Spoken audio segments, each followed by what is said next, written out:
¿Quién estuvo en medio de la crisis? Cuéntanoslo todo. Muy buenas noches. Buenas noches. Muchas gracias. Dicen por ahí que en la guerra y en el amor todo se vale. Y parece que es lo que está pasando en estas campañas políticas. Y le aumentaremos una más, la incongruencia. Como lo comentamos la semana pasada, a Ricardo Anaya lo acusaron por lavado de dinero. Y le sacaron varios trapitos, o mejor dicho, videos al sol, mientras AMLO guardaba silencio. El viernes pasado analizamos que su mejor estrategia era cambiar la historia y que otros salieran en su defensa.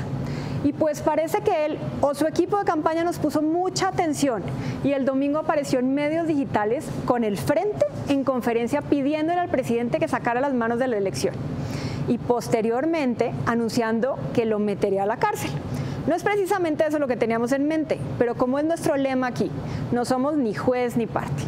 El mismo día, o sea el domingo, Andrés Manuel regresó de su silencio y tras anunciar su consejo asesor electoral contestó sobre el tema del presidente, manifestando que a diferencia de Anaya, él no lo iba a perseguir. Por lo visto, el objetivo de ambos es el de ganarse el electorado a costa de cualquier precio.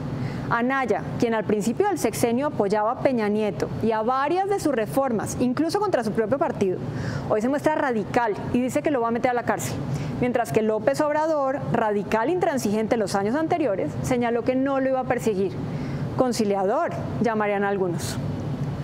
Ahora bien, la conversación sobre estos temas llegó a casi 7 millones de usuarios en medios digitales, de los cuales el 27% de la conversación, 1.9 millones de personas, giró en torno a la estrategia de Anaya y el 23%, 1.6 millones de personas, llegó a prácticamente 1.6 millones de personas, me regreso al gráfico, a 1.6 millones de personas. Sin embargo, hay algo interesante en todo este tema. Aunque el volumen es prácticamente similar, en ambos casos participaron menos personas hablando de Andrés Manuel que de Anaya. ¿Qué significa esto? Que el candidato de Morena tuvo más influenciadores dentro de la conversación que el candidato del PAN. Por lo visto, los dos candidatos ya están mostrando una estrategia. Ahora veamos cómo les fue en esta semana. A Ricardo Anaya no le fue muy bien, solo el 8% de los usuarios, principalmente del frente, felicitaron al candidato por su postura. Medios retomaron el tema y lo estuvieron comunicando, lo que corresponde al 60% de la conversación. Pero la actitud negativa subió al 32%, centrada principalmente en 3 factores. El primero, en la incongruencia de querer juzgar por corrupción, teniendo un proceso de lavado de dinero en su contra. 2, por plagio en su discurso, que fue uno de los temas que hablaron. Y 3, por traición de los valores del partido. Esto mismo está recriminando a Anaya a López Obrador. Ahora, ¿cómo le fue a López Obrador? Su postura conciliadora tiene muy baja actitud positiva, solo el 10% de los usuarios. Pero hay algo que es muy interesante. A diferencia de Ricardo Anaya, en donde los mensajes positivos son solo mensajes de apoyo a López Obrador, sí le manifiestan que van a votar por él.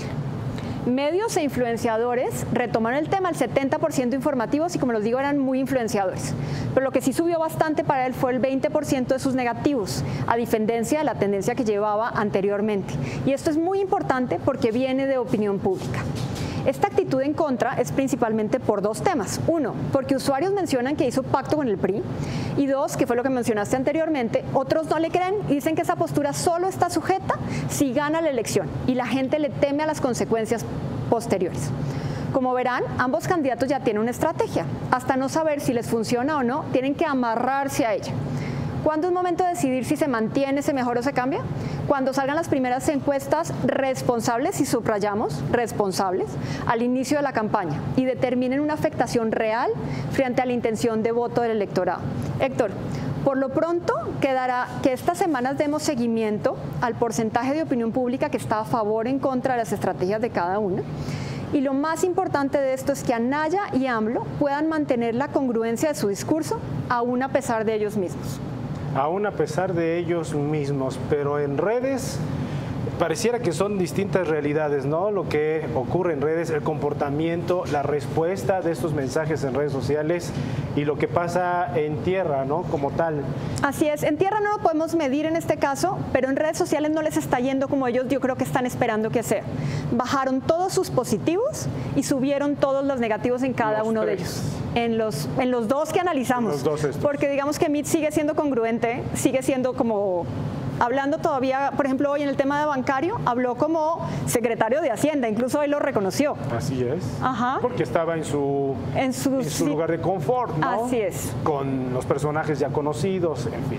Llama la atención el caso de Andrés Manuel López Obrador, que había tenido una tendencia positiva, ¿no? Exactamente. Y él sí tiene mucha gente a favor de él, pero muchísimo. Desde el momento en donde él habló sobre esa civilidad, bajaron sus positivos y subieron mucho sus negativos. Sus negativos estaban alrededor del 10% y la semana pasada guardó silencio. Esta semana ya salió a ir en contra de Anaya y eso no le fue bien. Muy bien. Jimena, muchísimas gracias por traernos esta información. Gracias a ti. Buenas Hasta luego. noches. Hasta luego. Momento de hacer una pausa. Es muy